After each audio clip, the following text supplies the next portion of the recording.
beginning, the arrival. The arena was silent except for the low hum of gravelights hovering above. On this distant planet, in the far reaches of the Vela sector, alien spectators crowded terraces carved from crystal.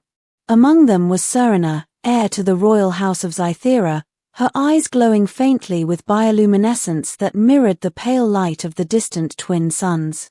She had seen warriors before, elite fighters from countless worlds, but nothing had prepared her for the human who had just stepped into the arena. No armor, no weapons, just his lean frame and taut muscles, every motion controlled and deliberate. "Do you really think he can survive?" asked a Renari noble beside her, his skin shimmering in anxious hues. Serena's gaze never left him. "It's not a question of survival," she whispered. "It's a question of whether he will leave an impression." And leave an impression he did. Kale, the human, had been captured by intergalactic slavers months ago. Instead of facing execution like the others, he had been offered a choice: fight in the arena for survival or perish. But Kale had never relied on weapons. He had never needed them. His strength was in himself, and today, that would be all he had. Middle, the fight begins. The gong echoed through the arena. Kale's opponent emerged from a shimmering portal, a Valerian beast, six-limbed, with chitinous armor that gleamed like obsidian under the suns. Its eyes glowed orange, a predator aware of every movement. The crowd roared. Serena's eyes narrowed in anticipation. Kale took a deep breath and centered himself.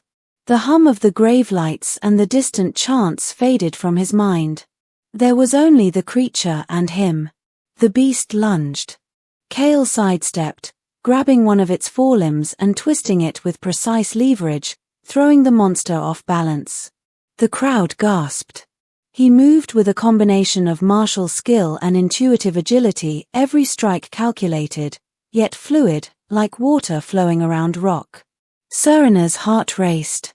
She had seen champions from across the sector, but none moved like this. Each blow Kale delivered was bare-handed, yet devastating. The human was dancing with death, coaxing power from his body alone. As the fight continued, the creature adapted, striking faster, claws slicing through the air. Kale blocked with forearms, twisted, ducked, and delivered a final upward strike, sending the beast sprawling to the floor. Silence fell. Then the crowd erupted, a thunderous roar that rattled the arena walls. Serena's breath caught in her throat. She felt an unfamiliar warmth behind her eyes, a pull toward the man who had defied death without a weapon. "Who is he?" she murmured to herself, almost afraid to hear the answer. The turning point, recognition and desire. Kale stood in the center of the arena, chest heaving, sweat and dust clinging to his skin. His eyes scanned the terraces briefly, meeting Serena's gaze. There was no fear in him. Only calm focus, like a predator who had just proven its dominion over a hunt. Serena's hand clenched the railing. She felt a strange desire, not the fleeting fascination of courtly intrigue, but something deeper, primal. The human exuded strength, courage, and authenticity. A guard nudged her. "Princess, this man, he is a human. They are fragile compared to Valerians." Serena's glow flickered. "Fragile? Look at him," she said, voice low. "Do you see fragility?" Kale flexed his fingers, relaxed his stance, and allowed the audience to cheer him, but Serena noticed the small hesitations, the tiny tremors in his posture. They were human imperfections, flaws that made him alive, real, and achingly desirable. She whispered under her breath, almost inaudibly, "I want him to be mine." It was a confession to herself, not to the world. And yet, in that moment, a quiet understanding formed.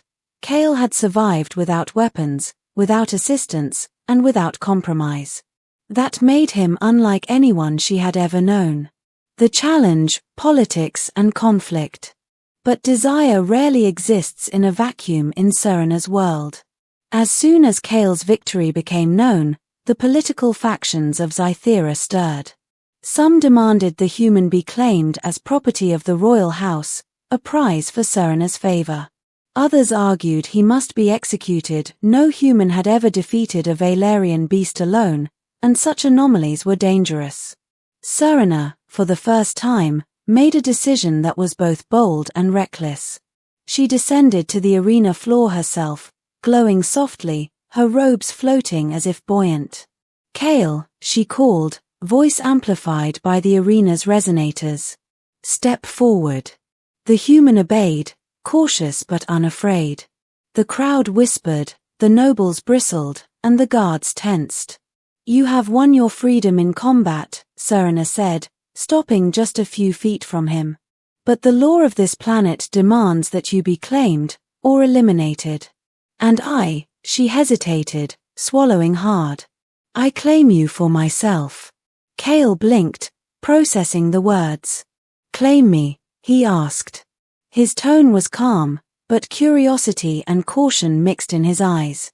"Yes," Serana said firmly. "If you wish to leave alive, you must accept me."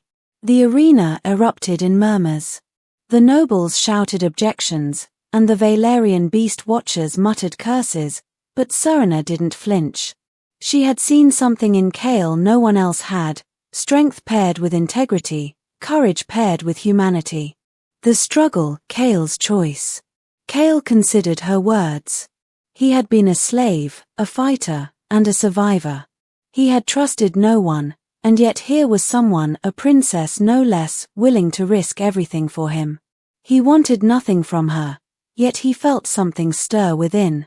"I do not belong to anyone," he said finally, voice steady. "I survive because I choose to.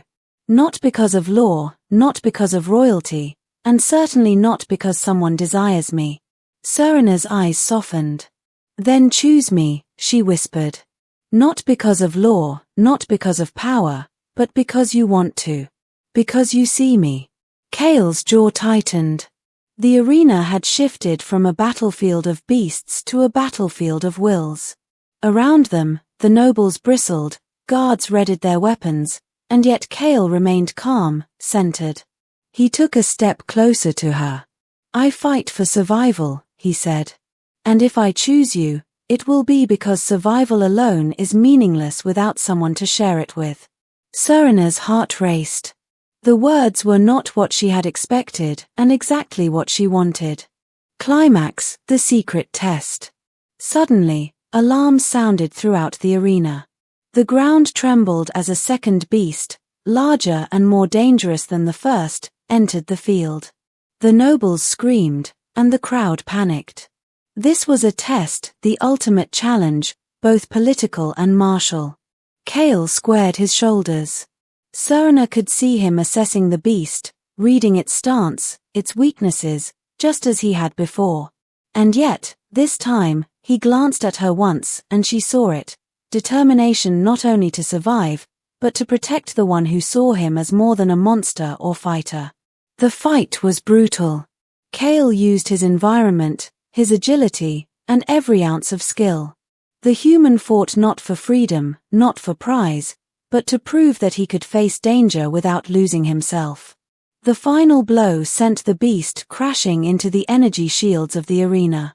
Silence followed, a stunned, awe-filled silence. Then the crowd erupted, cheering. Kale stood tall, chest heaving, muscles tense, sweat dripping from his brow. Serana's eyes glowed brighter than ever. She had never wanted anything so badly in her life.